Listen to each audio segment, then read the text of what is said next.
You sit in a small boat in the middle of a small lake. The fishing has been good today. You've already caught 3 trout, and your line is out looking to snag another. But then, you smell it. The dreadfully familiar smell of sulfur. It's unmistakable.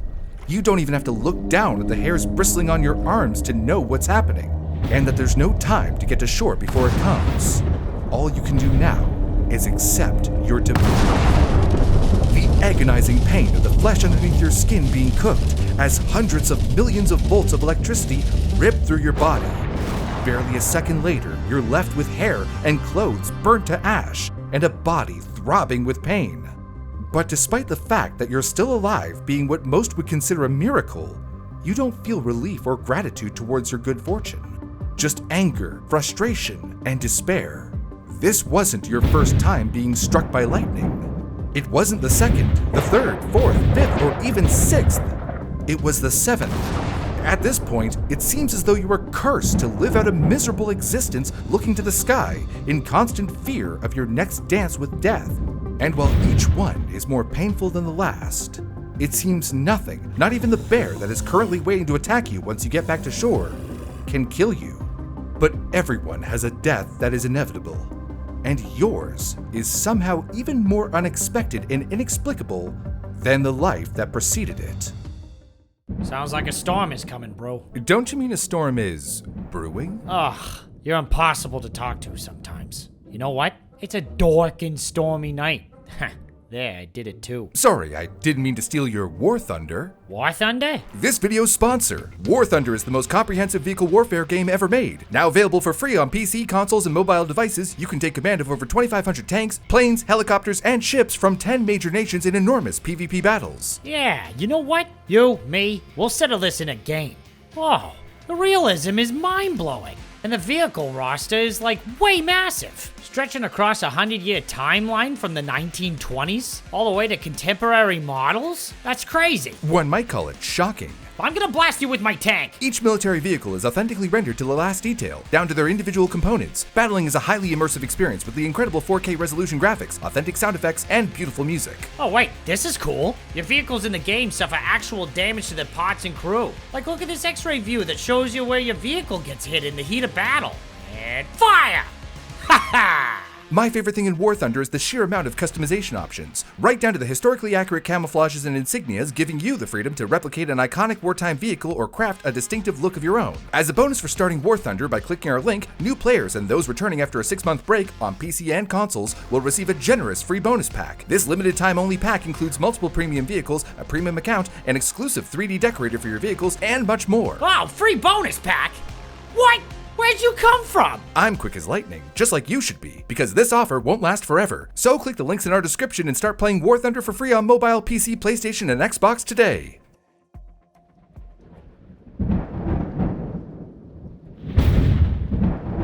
Warning, electrical storm inbound.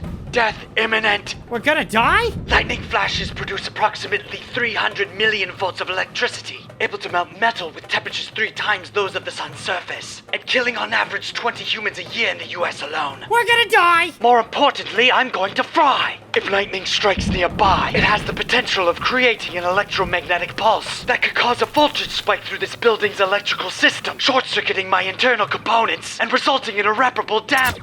Oh my god, Brew, you killed Howard! Don't worry, he's just, asleep, I guess would be the closest human equivalent? He's right. A nearby lightning strike could fry his circuits, and while using surge protectors can help prevent damage from your average everyday power surge, when we're dealing with the voltage levels of lightning strikes, the only surefire way of protecting your devices is by unplugging them from the wall. Okay, but what about us? Oh, the lightning can't get us in here.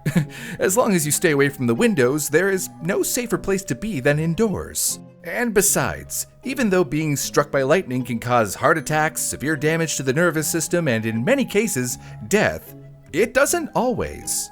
For example, have you ever heard of the human lightning rod? No. What is he? Some superhero with lightning powers? Not exactly. Roy Sullivan was a member of the Fire Patrol Squad at Shenandoah National Park and one of the top park rangers in Virginia. In April of 1942, a heavy storm rolled in as Roy was on duty in the Miller's Head Lookout Tower. The weather got really bad, and he was all by himself. Lightning struck the newly built tower 7 or 8 times, setting it on fire. Out of sheer panic, Roy fled outside, thinking he would rather take his chances with the lightning than stay inside a burning building. He hardly got a few feet away from the tower when blam! Lightning hit him, seared through his leg, and escaped out of a hole that had burned in his shoe. Man, was he okay? He was left with scorch marks on his leg and lost the nail of his big toe as a result. Why didn't he just go and hide under a tree or something? Actually, that would have been worse. According to the stats, the second most common way for people to get struck by lightning is by standing beneath a tree. If you study the trajectory of lightning, you'll notice it is attracted to the tallest object in the area. So, in open places, trees are the natural targets. Yeah? Ain't that a good thing? The trees will distract the lightning from hitting us. Well, lightning isn't just looking for the quickest path to the ground, but also the easiest. A tree may be struck because it's tall and a better conductor of electricity than air, but as the crackling lightning travels down the tree, it may jump to a nearby human whose body is a far better conductor than wood. And even if the lightning doesn't jump and stays in the tree for the rest of its journey to the ground, it doesn't stop there. The current will actually radiate outwards from the base, electrocuting anyone standing near the struck tree. So if we stand under a tree, we might avoid getting wet, but there is a probability that we might get fried. Great. So that's it. We're just doomed if we're outside during a lightning storm? Not exactly. There are other covers you could look for, like a car. The metal body of a vehicle normally protects people from lightning strikes. It is actually similar to a Faraday cage, where it channels all the electrical current from the metal top to the ground, keeping the car occupant safe. Unfortunately for Roy, who survived being struck by lightning, even that didn't work the next time around. It happened 27 years after he was first hit by lightning. It was 1969, and Roy had just gotten engaged to an Augusta County girl named Patricia Morris. Driving a parked truck down a mountain road, the ranger apprehensively looked at the stormy sky, with his head slightly out the side window to check for any signs if there was anything electric being brewed. By the time he noticed the bolt of lightning, it was too late. The lightning deflected off some trees and into the open window of Roy's truck, knocking him out. He was left with a battered wristwatch and burned eyebrows. Any hair not protected by his hat was also burned off. Oh man, lightning literally got into his head. What happened to the truck? By some accounts, the truck veered off the road and slowed just in time to stop at the edge of a cliff. Jeez, this guy has to be the luckiest unlucky guy of all time. And we've only scratched the surface. At this point, he should really start thinking about leaving the outdoor work and staying at home. That's exactly where he was, just a year later, when he got struck by lightning a third time. During the early summer of 1970, Roy and his family were living in a house trailer on the western fringe of the park. One afternoon, while Roy was relaxing in his garden, lightning suddenly erupted from the sky, almost bursting with excitement to meet its old friend. It struck a power transformer near the trailer, deflecting into Roy's shoulder and sending him flying into the air. Bro, don't they say lightning never strikes the same place twice? Then how come it's hit this guy thrice? That's actually a myth. According to the Weather Network, the chances of lightning striking the same place twice are high. Lightning can and often will hit the same spot multiple times. Yeah, well, it sure as hell seems to be able to keep tabs on Roy. Like, come on, was it following him? Factually speaking, if we map out the places where he got struck by lightning, you could say there was a pattern. The lightning seemed to be moving closer and closer to his home. But to say it was actually following him, I believe that's mere speculation. Speaking of speculation, since Strike 3 happened around the time he and Patricia had their third child, the park rangers at Shenandoah would make fun of him, saying, "Every time lightning strikes you, you have another baby." Then, 1 month after that, Patricia was also struck by lightning while she was standing in their front yard. Oh, good. So the people around him were getting dinged as well. Yes, Roy once spoke on the matter, saying, "People avoid me.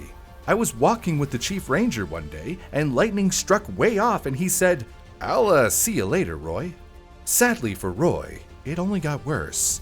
So much worse that a restaurant on Loft Mountain banned Roy's entry on overcast days. Jeez, guy can't catch a break. It seems like it. But the sky wasn't finished serving Roy electricity. Not by a long shot. In the spring of '72, when visitors began arriving at the Shenandoah National Park campground, known for its breathtaking views, Roy was stationed in a small guardhouse atop Loft Mountain. The weather was clear that day, until suddenly it wasn't. He looked up to see dense clouds forming around him, and then a fuse box inside the guardhouse exploded. The blast overpressure knocked Roy down. He saw flames dancing around inside the station, his ears ringing. A few painful seconds later, he heard something sizzling. His hair was on fire. He tried to smother the flames with his jacket. When that didn't work, he rushed to the restroom, but could not fit under the water tap, so he used a wet towel instead. Later, he drove to Waynesboro Community Hospital to get his burns checked out. 4 times? This is getting ridiculous. There's gotta be something spooky about him. After that 4th strike, Roy was feeling the same. In an interview, he said, "I have tried to lead a good life. I have never been a fearful man, but I have to tell you the truth. When I hear thunder now, I feel a little shaky." It seems he suffered from what the psychologists now label as anticipatory anxiety. It's when you have fear and worry about bad things that could happen. There are even rumors that Roy had lightning rods on his 4-poster bed. For months, whenever he was caught in a storm while driving his truck, he would pull over and lie down on the front seat until the storm passed. He also began to believe that he would somehow attract lightning even if he stood in a crowd of people, and carried a bucket of water with him in case his hair was set on fire. And though he had become a global sensation, even making it into the 1972 edition of the Guinness Book of World Records as the only living person to be struck by lightning 4 times, he was not a happy man. There was a deep-seated fear gnawing at him behind his repeatedly burnt brow. From a statistical point of view, the chances of getting struck by lightning in a given year are less than 1 in a million, and the odds of being struck multiple times are even less. Yet, the trauma of those past strikes was too intense for Roy to let go of his fear of lightning. "Just before it strikes," he said, "I smell a certain smell, like sulfur, and my hair bristles all over. That's the signal. In about 2 seconds, no longer than 3, it hits, too late to hide." He never understood why it hit him so many times, though. "I don't believe God is after me. If he was, the first bolt of lightning would have been enough. Best I can figure is that I have some chemical, some mineral in my body that draws lightning. I just wish I knew." Huh. What if it was something he was wearing? Like a piece of metal? He did have a metal plate put in his right ankle after he broke it when he was younger. It would often get hot after the lightning hit, as Roy stated in his interview. But it is unlikely that a small piece of metal like this would be a deciding factor as to where lightning strikes. Regardless, it is rather counter-scientific to believe that certain people might attract lightning more than others. Every year, approximately 40 million lightning strikes occur in the United States, and while the average probability of being directly hit by lightning is statistically low, living and working outdoors in an environment prone to thunderstorms, as he did, obviously skews the probability. How one behaves during a lightning storm also influences the probability. And if you, like Roy, are badly traumatized by lightning, chances are you might actually put yourself in more danger by how you act more than anything else. Which actually brings me to his next unfortunate encounter. Fear gripped Roy when thick clouds barreled in one day during the summer of '73. He got in his car and zoomed past the storm clouds. He drove at top speed until he had outrun the brewing storm. With no dark clouds overhead, he thought he was safe. Unfortunately, he was sorely mistaken. According to weather officials, lightning often strikes more than 3 miles from the center of a thunderstorm, far outside the rain or dark clouds. Bolts from the blue can even strike 10 to 15 miles from the storm. Oh, so he's putting himself in prime position to get zapped again. What's worse is that when he thought he'd outrun the storm clouds, he got out of his car to watch the storm. Oh man, terrible idea! Yup. As a result, Roy was struck by lightning for the 5th time. Afterward, he stated that he actually saw the bolt shoot out of the cloud, aiming right for him. This time, it was a headshot that sent him pinwheeling. Once again, his hair was set on fire. But unlike the last few times, he was well prepared. He grabbed the bucket of water that he always kept nearby and poured it all over his head. Okay, so I get that most of the time lightning strikes aren't fatal and all, But at this point, all this lightning must have done something to him other than just make him paranoid. Sources reveal that something about Roy's behavior changed after the fifth strike. His tone and way of speaking changed. The previously confused and terrified Roy appeared almost mystical. Mystical? What do you mean? Well, Roy started to talk about the cosmic ramifications of these brushes with death.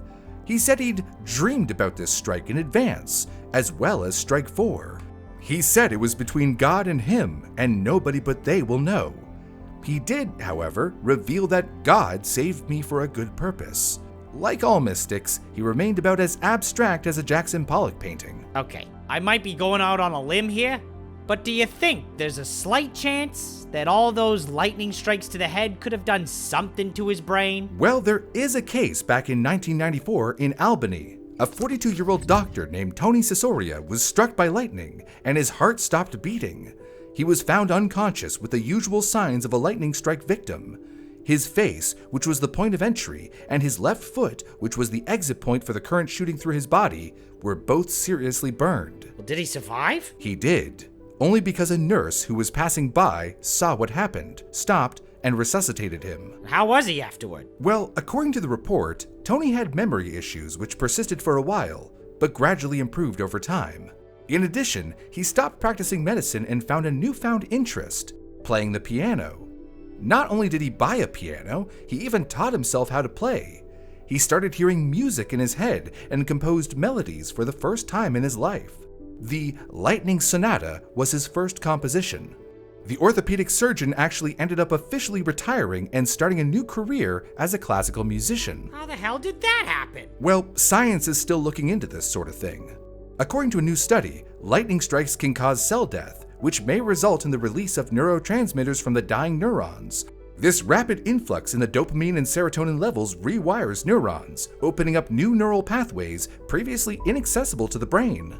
The study is still in its early stages, so we can't draw any conclusions yet. What we do know is that on June 5th, 1976, while walking along Sawmill Shelter Trail, not far from where he had been hit the second time all those years ago, Roy Sullivan was taken out for the sixth time. Why didn't he just move or something? Well, as a matter of fact, he retired from Park Service 5 months later, and the family moved to a plot of land in an unincorporated town just north of Waynesboro called Dooms. Really? He thought a place called Dooms was the right place to end up. I guess he didn't see the irony in the name, but nevertheless, it was time for a new beginning at Dooms. So the now understandably cautious Roy parked his house trailer and affixed the lightning rods to all 4 corners of it. But apparently, that was not enough. So he attached more rods to the TV antenna, electrical meter, and several trees in the surrounding area. The guy should have put a lightning rod on his head, like that dude in Minecraft. It seems that once you're a marked man, there is no hiding. Despite Roy taking every safety precaution possible, he could not save himself from the record-breaking 7th strike. On June 25th, 1977, alone by a small body of freshwater, he was trout fishing when the odd smell of sulfur alerted his senses to the impending lightning strike. Even though the hair bristled on his arms, he did not panic this time. He knew his body was in contact with water, which highly increased the chances of getting struck by lightning, and that there was no time to get to shore. So, he accepted his fate. And for the 7th time, Roy was struck by lightning. This one nearly took him out. Not only did his t-shirt, underwear, and hair get burned, but his chest and stomach got badly bruised, and he even lost hearing in one ear. Hurt, he pulled himself together and scampered to his car. There, to add to his misery, a hungry black bear snatched his lunch and the 3 trout that were on his line. Now, according to Roy, he did not let the bear walk free. At his wit's end, he grabbed the closest tree branch and smacked it in the snout. Later, he was taken to the hospital by Patricia. Who? Roy or the bear? Roy. Okay, bro, don't you think that it's a little odd, extremely bizarre even, that his body didn't get completely fried after so many hits? In most instances, it was just a flashover, meaning lightning shot over the skin, leaving vital organs unaffected. So flashovers don't really hurt you? Well, they're still extremely painful. According to Roy, it's like being cooked inside your skin. What if lightning gets inside the body? It can blow your organs out. Jeez, kind of like in those TV shows. You know, where they show the character's eyes getting smoked and ears bleeding. That's not all fiction. The incoming pressure waves from lightning strikes might rupture the eardrums. One of the best pathologists in his field, Dr. Blumenthal, has narrowed down the lightning phenomenon to 4 main energy components: light, heat, electricity, and barotrauma. The victim's eyes might come in direct contact with the light component of lightning, which can damage the eyes. Studies show that victims with eye injuries post-lightning strikes usually develop cataracts. Dr. Blumenthal believes the packed protein molecules of the lens are most affected by the intensity of the light. Okay, so what about the other 3 components? The heat component may burn clothing or skin, and the electrical component may cause Lichtenberg figures. Like in what now? Lichtenberg figures. Vein-like patterns temporarily form on the skin when high-voltage electricity passes through dilated blood capillaries. However, it seems as though with most Lichtenberg cases, the markings disappear within a couple of days. Oh God, the ear's bleeding in this one. That's the barotrauma effect. According to Dr. Blumenthal, the barotrauma component is mainly responsible for any ear injury. It causes audiovestibular abnormalities in lightning victims and can even cause total hearing loss. After seeing all this, you're really asking me to believe that Roy survived 7 lightning strikes? How'd he die in the end anyway? Was it the 8th strike that got him? Well, on September 28, 1983, Captain Glenn P. Lloyd of the Augusta County Sheriff's Department officially announced Roy's death. And, oddly enough, it was not from a lightning strike. The man who had survived 7 bolts of lightning was taken out by a single gunshot wound, according to the authorities. The autopsy report revealed a .22 caliber handgun shot wound on the right temple. And although the sheriff's department remained tight-lipped on the circumstances surrounding Roy's death, Patricia reportedly declared it was self-inflicted. At 9 in the morning, the Waynesboro First Aid Squad had transported Roy to the morgue. He was pronounced dead on arrival, and his report revealed that he was dead for several hours before he was brought in. Conspiracists claim the death was no accident. They believe Pat and Roy were not in a happy marriage. Roy's younger sister, Ruth, even goes as far as suspecting Pat had a hand in Roy's passing, but that's only conjecture. Well, where was Pat when the shooting was taking place? According to Pat, it was around 3 in the morning. She was lying on the bed, right next to Roy. Right next to him? Yes, she was asleep. And she didn't hear a gun go off right next to her head? Several reports suggest the bullet was shot through a pillow. Also, Pat was believed to be a sound sleeper. That's an understatement. As hard as it is to believe Roy's survival stories, his death story leaves us with more question marks than ever. It's tragic how a man who had survived 7 lightning strikes and fought a bear succumbed to a gunshot wound. His death, nevertheless, does not diminish his legendary status. To this day, he's the only person to ever survive being struck by lightning 7 times. Hey, I think the storm's over. I think you're right. Hey, Howard. How was your nap? I was not asleep. Oh, well, Bruce said that... Have you ever ceased to exist? No. Then you cannot understand what being turned off feels like. All I can tell you is that the worst part is wishing that they'd never turned you back on. Thanks again for War Thunder for sponsoring the video. Check out the game on PC, PlayStation, Xbox, or mobile via the links in our description. New and returning users who haven't played in 6 months also get a massive bonus pack on PC and consoles. And if you enjoyed this video, make sure to subscribe to our channel to help us keep making more. Like this one, about all the people who have died terrible deaths after playing with a $20 toy.